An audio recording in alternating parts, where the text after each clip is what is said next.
Good evening and welcome to themediaspeaks.com. I'm DLAKE from PREZ. It's Friday, May 10th, 2013. Today, the White House met privately with members of the press, the news, to discuss Benghazi. In the White House latest efforts at transparency, that must be sarcasm, the administration announced to reporters that it would brief reporters on the latest shocking developments about the Benghazi situation behind closed doors. Interesting.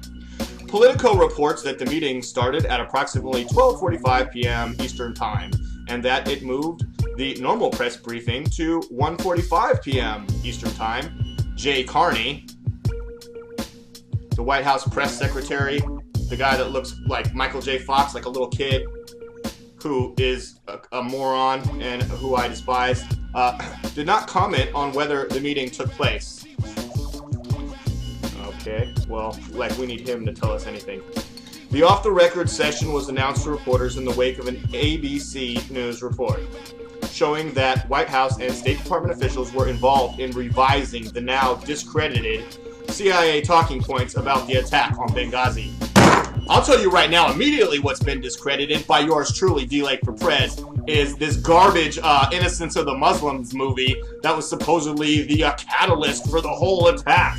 And it couldn't have possibly been terrorists, DLAKE. It was just some random Americans that decided to start an attack. But what difference does it make? What difference does that matter? Doesn't matter that Chris Stevens is dead and 3 other Americans. Actually, what matters is we stood the fuck down. Yeah. Congresswoman Wagner. In comments that went largely unnoticed, Missouri Congresswoman Ann Wagner, oh wait a second, Jay Carney said this happened a long time ago. So I guess last September, less than a year ago, was a really, really long time ago.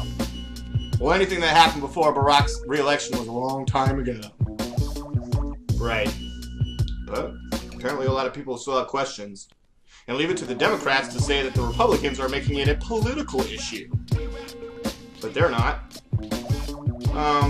It's only how they, they only avoided the question until they won the election, and now they're facing the music, and now they're having private meetings with the press to tell those paid whores what their talking points and marching orders will be. Oh, Jay Carney began his on-the-record press briefing by announcing that 14 news organizations were invited to the closed-door briefing. Oh, okay. 14 news organizations were invited. So, once again, just like usual, the White House is going to pick the winners and the losers. Okay? These 2 articles, one from InfoWars, one from Breitbart. Breitbart, was he there? Well, he's dead. Was Alex Jones of InfoWars or any member of his team that still works at InfoWars, were any of them there? Was Dan Bidondi there? Did he show up? Oh, oh yeah. Thanks, Jay Carney. The on-the-record meeting got pushed back till 3:15. He then announced that it was erroneous to describe the briefing as off the record, and instead suggested it was deep background. Oh, deep background. So these 14 news organizations, they're going to get the real story. The deep background. Sure, it has nothing to do with covering your ass. Okay. In comments that went largely unnoticed, Missouri Congresswoman Ann Wagner, with an R in parentheses, I believe that means Republican. Oh, well, we can't listen to a word she's got to say. She's just trying to make this a political issue. She directly blamed President Obama for ordering the stand-down which facilitated the assault on the U.S. consulate in Benghazi. Wagner was asked by talk show host Dana Lausch, "Because you have been an ambassador, you have been overseas with similar responsibilities and similar missions. Who gives such an order to stand down? Where does that come from?" "The President of the United States," responded Wagner.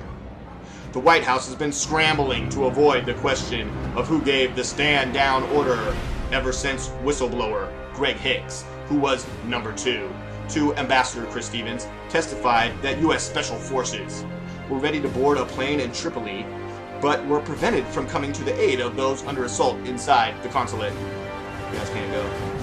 Hicks revealed that after Stevens had been killed, But while the attack was still ongoing, and I mean, do we know the precise moment that Stevens was killed, considering that we have a plethora of photographs of his body being dragged around with a purple face?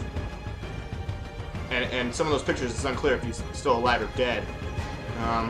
The Libyan military agreed to fly their C-130, it's a gigantic aircraft, armed aircraft, to Benghazi and carry additional personnel to Benghazi as reinforcements. Sweet. Including U.S. Special Forces. And no C-130, no jets, no help, no aid came. My understanding is that the other three gentlemen were at a safe house. Al-Qaeda or the terrorists, they knew exactly where that safe house was. Probably because they'd been meeting Stevens there to trade weapons for quite some time now. The administration denies that any kind of stand-down order was given.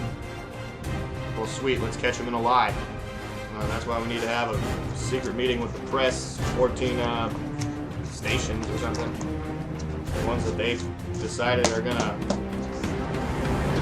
probably best regurgitate the talking points and marching orders of what the White House wants to hear, as opposed to the truth that they don't want to hear, because the truth hurts. All right. I'm DLAKE for PREZ, themediaspeaks.com.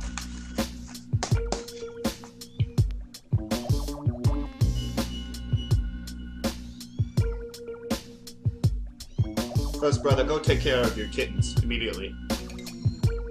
Fuzz brother, feed those kittens. Feed them. Give them some of that raw titty milk immediately.